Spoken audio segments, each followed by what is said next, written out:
नमस्कार महाराष्ट्रातील माझ्या सर्व अभियोग्यताधारक बंधू आणि भगिनींनो, सर्वांना श्री स्वामी समर्थ. पवित्र पोर्टल शिक्षक भरती 2025-26 स्टेट परीक्षा 3 विथ इंटरव्ह्यूच्या राऊंडमध्ये आपण जर विचार केला तर त्या पद्धतीने नक्की SOP कशा प्रकारची असणार आहे किंवा आहे. आणि महत्त्वाचा मुद्दा म्हणजे जर दोन कॅन्डिडेटला समान गुण जर असतील तर नक्की कोणाची आधी निवड होईल, त्यासाठी आवश्यक असणारे घटक कोणते आहेत तेच आपल्याला या व्हिडिओच्या माध्यमातून समजून घ्यायचं आहे. एकंदरीत आपण जर पाहिलं तर हा शासनाचा GR आहे जो की विथ इंटरव्ह्यूसाठीच्या कॅन्डिडेटसाठी खरं तर आहे. पवित्र पोर्टलमार्फत शिक्षक भरतीचा मुलाखतीसह हा प्रकार निवडणाऱ्या शैक्षणिक संस्थांनी उमेदवारांची निवड करण्यासाठी अनुसरावयाची मानक कार्यपद्धती नक्की काय आहे, ही मानक कार्यपद्धती खरं तर आज आपण समजून घेतोय.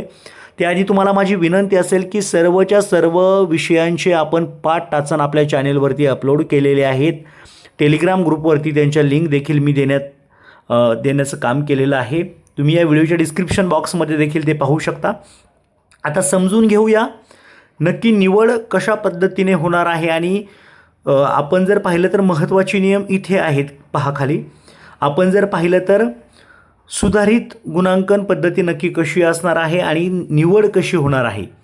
तर येथे आपण जर पाहिलं तर संदर्भ क्रमांक 1 येथील शासनपत्र या आदेशान्वये अधिक्रमित करण्यात येत आहे की अधिक पारदर्शकपणे उच्च गुणवत्ताधारक उमेदवारांची शिक्षक पदावर निवड व नियुक्ती करता यावी व एकूणच शिक्षक पदभरती प्रक्रियेची विश्वासार्हता वाढावी यासाठी मुलाखतीसह हा शिक्षक पदभरतीचा विकल्प स्वीकारणाऱ्या शैक्षणिक संस्थांनी त्यांना उपलब्ध करून देण्यात आलेल्या उमेदवारांपैकी सर्वाधिक योग्य उमेदवाराची निवड करण्यासाठी या शासन निर्णयासोबत जोडलेल्या परिशिष्टाप्रमाणे गुणांकन प्रक्रिया अवलंबविणे आवश्यक आहे. आता ऑलरेडी आपल्याला माहिती आहे की 100 गुण कसे असणार आहेत, परंतु त्याच कंडिशनमध्ये जर समान गुण असतील तर काय करायचं ते पण या ठिकाणी पाहूया. दुसरा मुद्दा समजून घ्या. सुधारित गुणांकन प्रक्रियेनुसार एकूण 100 गुणांपैकी सर्वाधिक गुण प्राप्त करणाऱ्या उमेदवाराची निवड करून त्यास नियुक्ती देणे क्रमप्राप्त राहील. म्हणजेच आपल्याला त्या ठिकाणी माहिती आहे की एका संस्थेसाठी एका जागेसाठी म्हणजे एक जागा असेल तर 3 उमेदवार त्या ठिकाणी जातील आणि त्या 3मधून एकाची निवड जो सर्वात योग्य आहे, ज्याचे गुण सर्वाधिक गुण असतील त्याची निवड करायची. पण आता दुसरी कंडिशन म्हणजे जर उमेदवारांना समसमान गुण प्राप्त झाले असतील तर अशा परिस्थितीत ज्या उमेदवाराचे वय अधिक आहे अशा उमेदवाराची निवड करून त्यास नियुक्ती देणे क्रमप्राप्त राहील. म्हणजे पहिला मुद्दा काय आहे, जर 2 उमेदवारांना समजा एक्झाम्पल आपण 72 गुण मिळालेत, 3 उमेदवारांपैकी दोघांना 72 गुण मिळालेत, समान गुण आहेत, तर मग त्या दोघांमध्ये निवड कोणाची होणार, तर ज्याचं वय जास्त आहे त्याला पहिल्यांदा प्राधान्यक्रम देण्यात येईल. आता पहा, जर वय देखील समान असेल तर काय होईल पहा. उमेदवाराचे वय देखील सारखे असल्यास इयत्ता 12वीचे गुण विचारात घेण्यात यावेत. म्हणजे पहिला मुद्दा असणार आहे त्या 2 उमेदवारांचं वय तपासलं जाईल. त्यांचं वय जर समान असेल तर त्यांचे 12वीची टक्केवारी पाहिली जाईल आणि त्यानुसार मग नियुक्ती दिली जाईल. संबंधित शिक्षणाधिकारी शिक्षण उपसंचालक यांनी संबंधित संस्थेस उपलब्ध करून देण्यात आलेल्या सर्व उमेदवारांचे विविध प्रकारे गुणांकन झाले आहे किंवा कसे याची खातरजमा करूनच उमेदवाराच्या निवडीस व नियुक्तीस मान्यता द्यावी.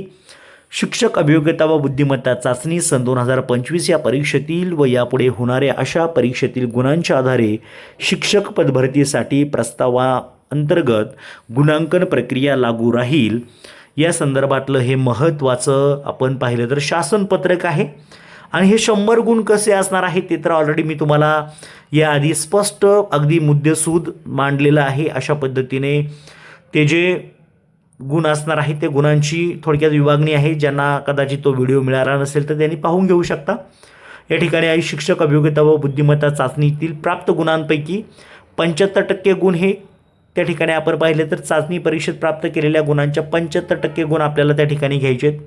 त्यानंतर शिफारस पदाची व्यावसायिक अर्हता तपासली जाईल. त्यामध्ये हे मुद्दे महत्त्वाचे असणार आहेत. त्याला 8 गुण आहेत. शिफारस केलेल्या पदाची शैक्षणिक अर्हता असणार आहे म्हणजे एज्युकेशन क्वालिफिकेशन 7 गुण त्या ठिकाणी आहेत. आणि मुलाखत व अध्यापन कौशल्याला 10 गुण आहेत. असे 100 गुण आहेत. त्यामुळं या गुणांमध्ये जर समानता असेल तर पहिल्यांदा विचार करणार तुमच्या वयाचा. वय जर समान असेल तर तुमचे 12वीची टक्केवारी पाहिली जाईल आणि त्यानुसार तुमची निवड त्या ठिकाणी त्या पदासाठी होणार आहे. तर सर्वांचं काम या होणाऱ्या भरतीमध्ये 100% व्हावं यासाठी सर्वांना खूप खूप अशा शुभेच्छा आहेत. आपण विथ इंटरव्ह्यूसाठी आवश्यक असणारं सर्व साहित्य आपल्या चॅनेलवरती उपलब्ध करून देतोय.